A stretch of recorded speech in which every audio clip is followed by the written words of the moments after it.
Mr. Sharael Taha.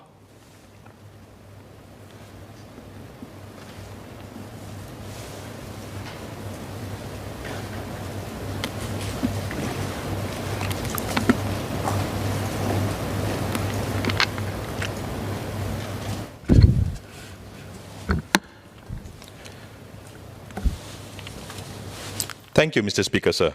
I'd like to declare my interest as an employee in a global MNC.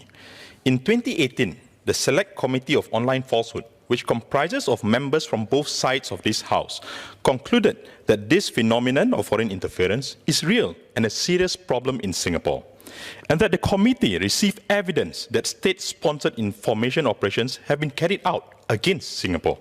And the committee provided 22 recommendations, which included implementing specific countermeasures to combat state-sponsored disinformation operations. Hence, I'm glad that 3 years later, after the recommendations of the Select Committee, discussions in Parliament, conferences, publication and speeches during the Committee of Supply, we are ready to debate this piece of legislation to protect our national interests. The threat of foreign interference is a global problem, and the threat to Singapore is real, is growing, and we need to enact strong safeguards to protect our national sovereignty and security, social cohesion, and democratic institutions. In protecting ourselves from foreign interference, there are several factors that makes it even more important for this bill to be enacted. Firstly, Singapore has a small and digitally connected population, with IMDA citing 87% of our 4 million resident population having access to the internet. Unfortunately, a recent IPS survey also found that our digital literacy rates are worrying low, with 6 in 10 respondents believing false information to be true, and found that no one is immune to false information, regardless of age, socioeconomic status, and educational background. The IPS study also found that more than 2/3 of over 2,000 respondents trusted a manipulated news article presented to them as part of the study. Secondly, the existence of fault lines in our society is undeniable. Sensitive issues of race, religion, foreign workforce versus local hires can be easily manipulated to sow social discord.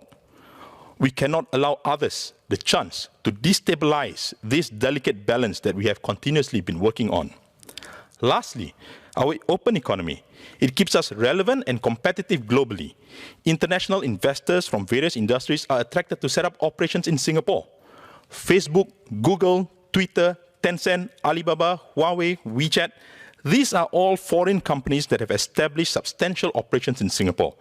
We value the partnerships we have forged with each one of our trading partners, and we seek to continue to be able to balance their needs while propelling our national interests forward.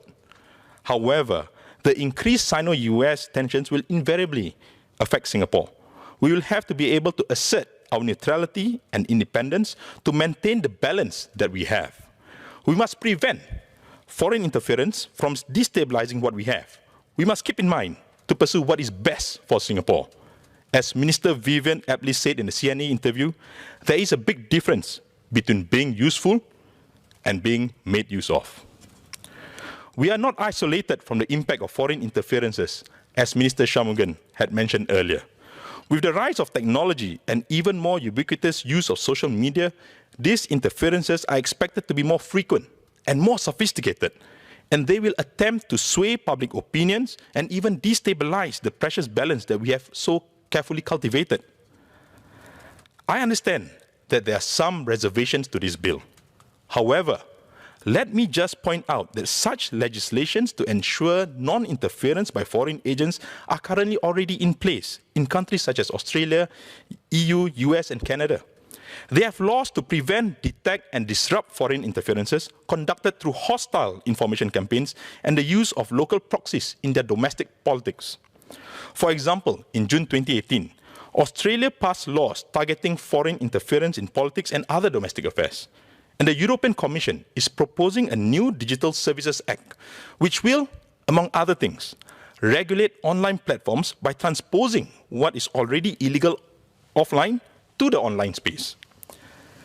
These examples serve to illustrate the fact that it is only expected that states will have to protect their self-interest and prevent foreign intervention, especially when its intent is to harness protest potential.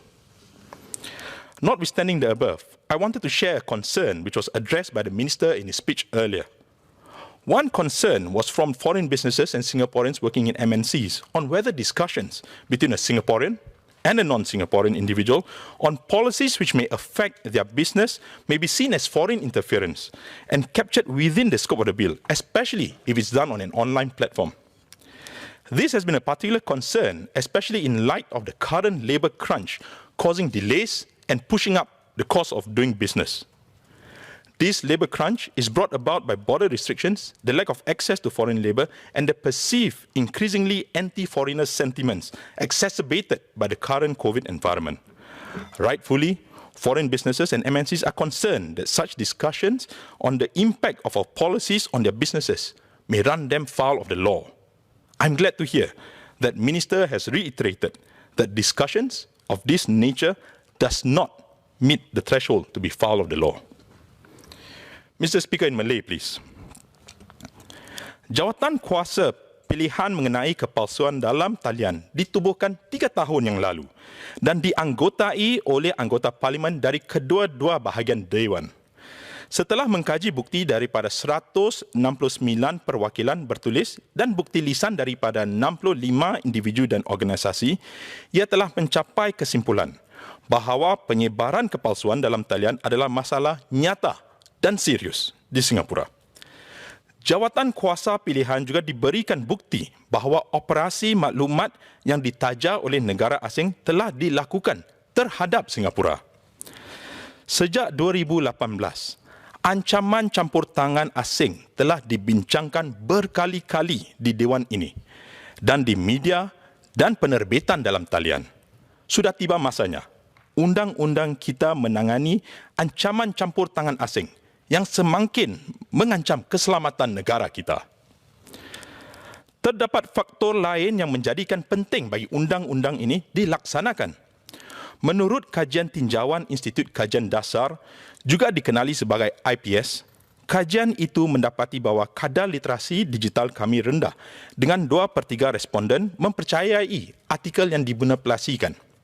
Bayangkan, 2/3 responden dengan tidak saja mempercayai artikel yang dimanipulasikan oleh kajian itu.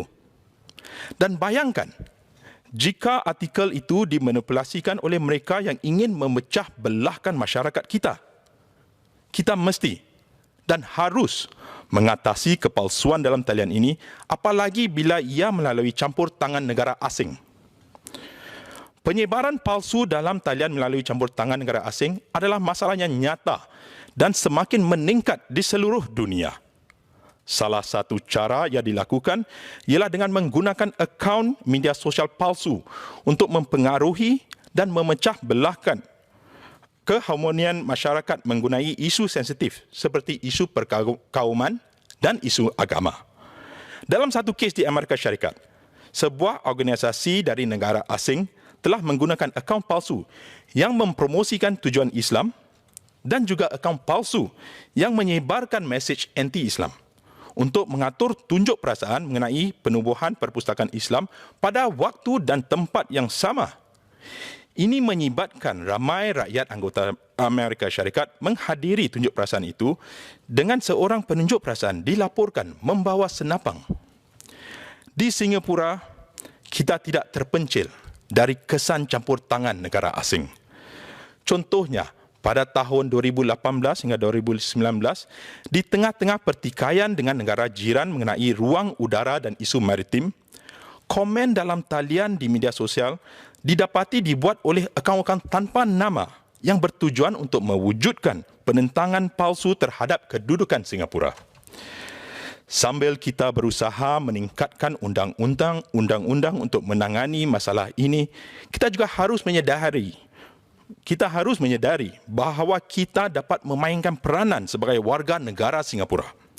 Kita mesti lebih berhati-hati dan skeptikal terhadap apa yang kita baca di media sosial termasuk komen-komen, dan kita jangan mudah dipengaruhi tanpa asas kebenaran. Terutama lagi pada isu-isu yang sensitif yang lebih mudah dimanipulasikan untuk menghangatkan perselisihan faham antara kaum. Kita harus memeriksa sumber informasi supaya kita dapat mendapat maklumat yang sahih. Jika ragu-ragu, kita sepatutnya jangan berkongsi mesej-mesej itu kerana takut menyebarkan maklumat yang salah. Oleh itu, undang-undang ini adalah langkah penting yang harus diambil untuk melindungi kepentingan negara kita dan juga melindungi diri kita daripada digunakan mereka yang tidak berniat baik. In summary, Mr. Speaker, sir, since 2018, the Select Committee on Deliberate Online Falsehood provided 22 recommendations, which included implementing specific countermeasures to combat state-sponsored disinformation operations.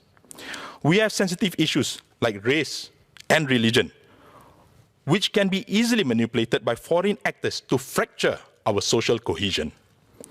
Our status as an open economy attracting investments globally implies that we must balance the needs of all stakeholders while putting forward our national interests.